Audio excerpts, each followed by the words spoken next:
The engine hums beneath you, steady but strained, as Rafael shifts gears. You're in the passenger seat of his battered truck, the kind that's seen more nights than days. Outside the window, the world is a blur of smoke, checkpoints, and broken roads. Somewhere in the distance, you hear artillery, far enough not to panic, close enough not to forget. Rafael keeps his eyes on the road, hands tight on the wheel, jaw clenched. He didn't grow up dreaming of this. No little boy says, "One day I'll drive fuel through a war." He just needed to pay rent, buy groceries, keep the lights on. Same as you. It started simple, delivery routes, long hauls, decent pay. Then the world changed. Orders closed. Prices exploded. Fuel became liquid gold, and every route turned into a gamble. And that's when he showed up, the intermediary. No uniform, no flag, just a calm voice, a firm handshake, and numbers that made Rafael's empty bank account feel like it could finally breathe again. All you have to do, the man said, is drive. Don't ask questions. Now, in the back of the truck, there are barrels. Officially, it's just fuel. Unofficially, no one says. The paperwork is vague, the routes are strange, and the checkpoints suddenly look the other way. The money hits Rafael's account fast. Too fast. The fridge is full. The bills are paid. The late fees stop. For the first time in months, his shoulders drop an inch. But then comes the other side. A burned village at the horizon that wasn't burned last week. Tanks rolling past. Engines roaring with a familiar smell. Refugees warmed by fires that might be lit with the same fuel he just delivered. The same truck. The same barrels. The same liquid gold, feeding both survival and destruction. As you watch Rafael's knuckles whiten around the wheel, you feel the question creeping up on you. How far would you go to escape your own financial pressure? Because this isn't just his route. In a quieter way, it's yours too. If this kind of story already hits a little too close to home, you might want to stick around. What do you do when the only options on the table seem to cost more than money?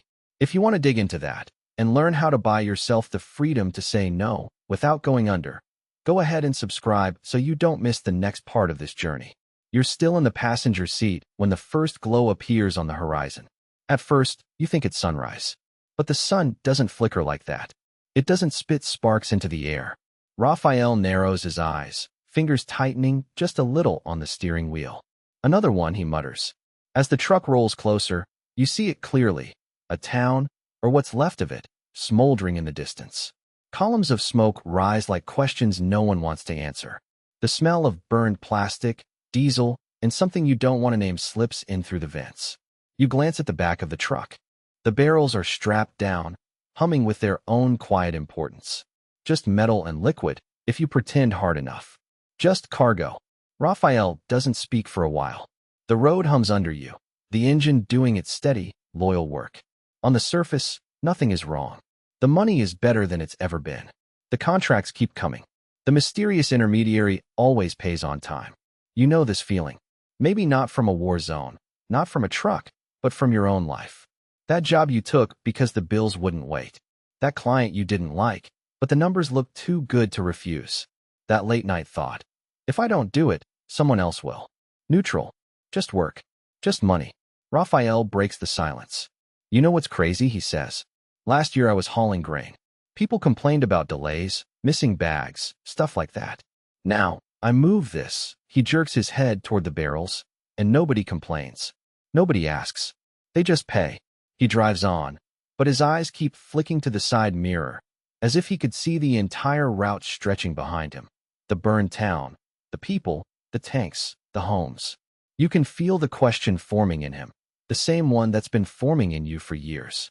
When does just doing my job stop being just a job? Before we go deeper into Rafael's route, and your own, pause for a second. Has there ever been a paycheck you didn't want to look too closely at? If this is already poking at something inside you, stick with this journey. And if you want more stories that unpack the price behind easy money, consider subscribing so you don't have to walk these roads alone. You're still in the passenger seat when the first explosions echo in the distance. The road ahead glows in pulses of orange, like the horizon is breathing fire. Rafael tightens his hands on the steering wheel. He doesn't say a word, but his jaw does. It grinds. You glance at the barrels in the back. Metal. Anonymous. No label, no flag. Just wait. Just like the last load. And the one before that. The intermediary's words replay in your mind, like a line from a contract you should have read twice. Don't worry about where it comes from. Don't worry about where it goes. You're just transport. Clean money. Easy money. Clean. You pass a small village on the side of the road. What's left of it? A row of houses, blackened and hollow. A burned-out car, still sitting where someone left it months ago. A twisted metal sign hanging by a single bolt, pointing to a town that barely exists. You don't see people, just traces of them. A teddy bear lying in the mud. A door hanging open. A laundry line with clothes frozen in time. White shirts turned gray from ash. You look at Rafael. He sees it too. His eyes flick there, then back to the road, like he's trained himself not to stare for too long. You don't ask the question out loud, but you feel it forming. Could it be the same fuel? The same kind of oil that keeps a hospital's generator alive, also firing the engine of the tank that flattened that street? You don't know. Rafael doesn't know. The intermediary surely does, but he's far away, in a clean office, smelling of cologne, not smoke. That's the secret no one tells you when you're under financial pressure. Money moves fastest where the lines are blurriest. And when you're scared about paying the bills, you're more willing to work in the blur. You might be thinking, what would I do in Rafael's place? Would I keep driving? Hit pause for a second. What about your own life? Have you ever taken just a job, just a gig, just a deal that didn't sit right, but paid what you needed? If this is hitting closer than you expected, stay with this story. In the next part, you'll see how this route from World War II exposes the way your own money, today, can quietly cross moral borders, without you even noticing. And if you want to keep unpacking this without losing the thread, go ahead and subscribe so you don't miss what comes next. You're back in the truck. The road ahead is a thin, trembling line between two burning horizons. On your left, the orange glow of a city under bombardment. On your right, miles of darkness, villages with no power, no light, no fuel. Rafael's hands grip the steering wheel a little tighter. The truck rattles under the weight of the barrels in the back, each one sloshing softly, almost like a heartbeat. You feel something shift inside you. A few weeks ago, this was just a job. Cargo in, cargo out. A wire transfer. A receipt. You told yourself what Rafael told himself. I'm just the driver. I don't decide where it goes. I don't decide who uses it. But now you've seen too much. You saw a convoy of tanks rolling past, engines roaring with the same fuel you carried. You saw a family at a roadside stand, paying triple for a small can of that same liquid just to cook dinner for one more night. Same product, different price, different impact. And sitting there, in the passenger seat, you finally feel the split inside you. One part wants to keep going. The math is simple. Bills don't wait. Debts don't care about ethics. The money you and Rafael are making now, it's more than you've ever seen. Enough to breathe for a while. Enough to stop dreading the end of the month. The other part of you feels contaminated. Because when money comes with this kind of moral fog, it never arrives alone. It brings questions. It brings excuses. It brings this low, constant hum of something's off in the back of your mind. And that's where your real war begins. Not out there, in the explosions on the horizon, but in here, between your survival instinct and your conscience. Between the job you can get and the person you want to be. You might not be driving a truck through a war zone, but tell me, have you ever stayed in a job or taken an opportunity that didn't sit right with you, just because you felt like you had no financial choice? If this is hitting close to home, hit the like button so this message reaches more people stuck in the same squeeze. And stay with me, because in the next part, you'll see exactly who profits most from crises like this and what it takes for you to finally step out of this trap. You're still in the passenger seat when the radio crackles. Static. A half-broken voice. A report about a town you passed 2 nights ago. Rafael turns the volume up. Fuel depot, targeted at dawn. Total loss, civilian casualties still being counted. You feel your stomach tighten. You recognize the name of the town. You remember the checkpoint where a young soldier waved you through. You remember the depot lights glowing in the distance as you and Rafael drove on. Tired, thinking only about sleep and the next payment due. Now, that place is a headline. Rafael's fingers tighten on the steering wheel. He doesn't say anything. He doesn't have to. You both know, the same kind of barrels stacked in the back of this truck were stacked there too. You glance at him. He keeps his eyes on the road, jaw clenched. Fuel is fuel, he mutters finally. We're just moving it. We don't aim the guns. But the words don't land. Not in him. Not in you. Because you've seen the invoices. You've heard the whispered instructions. No questions. No photos. No delays. You've watched as each risky trip added a little more money to his account and a little more weight to his conscience. And then your mind jumps, suddenly, uncomfortably, from Rafael's dashboard to your own life. Different war. Different front line. But the same feeling. You remember the moment you took a job or a client you didn't fully trust because the rent was due. The time you said yes to just this once, hoping it wouldn't matter. The evenings you told yourself, I'm only doing what I have to do, while a small voice inside you asked, at what cost? In the glow of the truck's dashboard, Rafael looks like anyone caught in between fear and integrity, between the pressure of bills and the price of silence. You start to wonder, if you had just a little more financial margin, how many yes would quietly turn into no, thanks? If you had one extra month of expenses saved, which offers would you refuse without guilt? Hit pause for a second, literally. Ask yourself, where, right now, are you trading your peace of mind for a paycheck? If this is resonating, stay with this journey. What comes next is not about judging your past choices, but about giving you enough financial breathing room to choose differently going forward. And if you haven't yet, consider subscribing so you don't miss the next part of this story and the practical steps that come with it. You're still in the passenger seat when the radio crackles again. Same road, same dust, but something in you isn't the same anymore. Rafael drives in silence. No jokes this time. His fingers tap the steering wheel, not to the rhythm of music, but to a rhythm you can't quite hear. Numbers, worries, fears. You know that rhythm. Maybe you've lived months or years by it. A bill coming next week. A card close to the limit. A job that feels off. But you tell yourself, it's just for now. Outside the window, the war looks far away. Inside the cabin, the war is personal. You remember the first time you took a job that didn't sit right with you. Maybe it wasn't illegal. Just gray. The kind you justify with, everyone does it. The kind that made you feel a tiny twist in your stomach when you got paid. That twist. That's your inner warning light.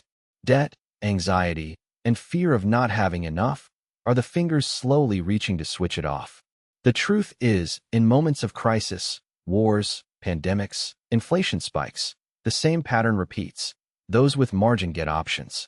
Those without margin get offers. And offers made to desperate people are almost never clean. Rafael didn't wake up wanting to fuel destruction.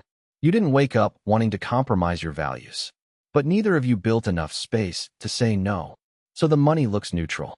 The work looks just a job. And the real cost is paid in silence, at night, when the world is quiet and the mind is loud. Pause for a second. If you had 3, 6, or even 12 months of expenses saved, what would you stop doing tomorrow? Which clients, bosses, or opportunities would you never accept again? If this is hitting a nerve, don't just keep scrolling.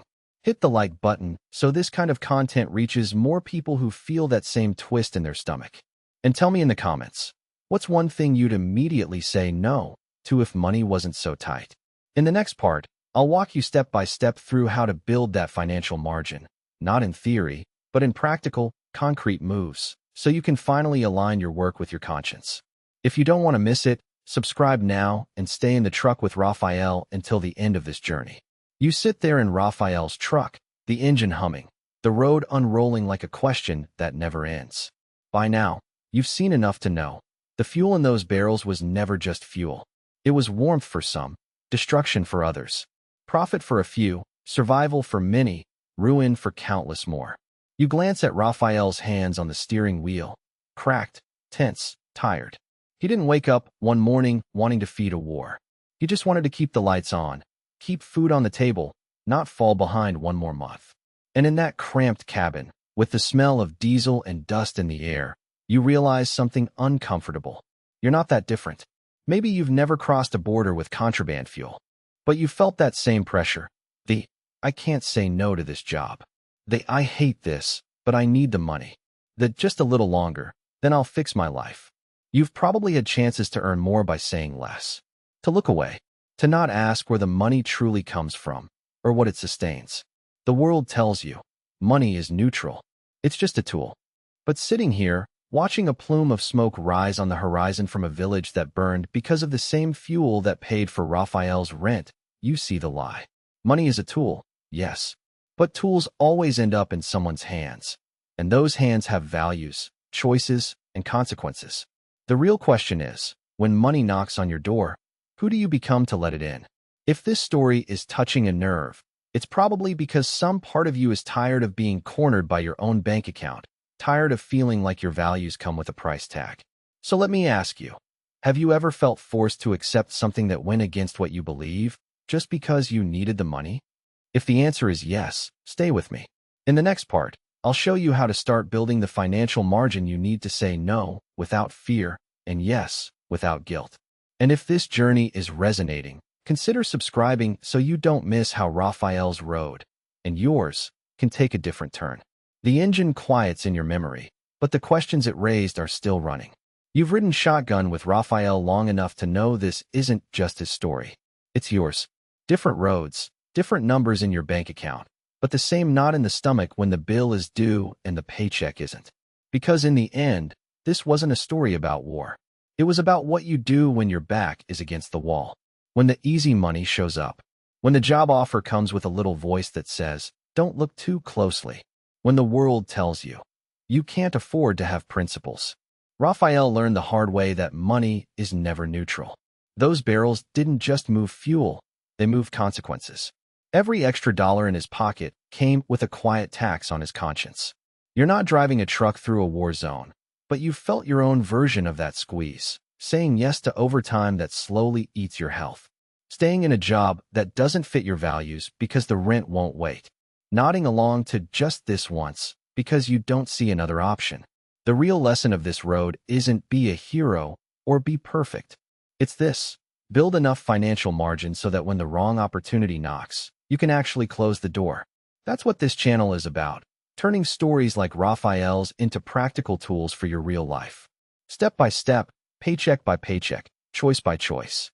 So if this ride made you pause, if at any moment you thought, "I've been there in my own way," that's your mind asking for more room to breathe.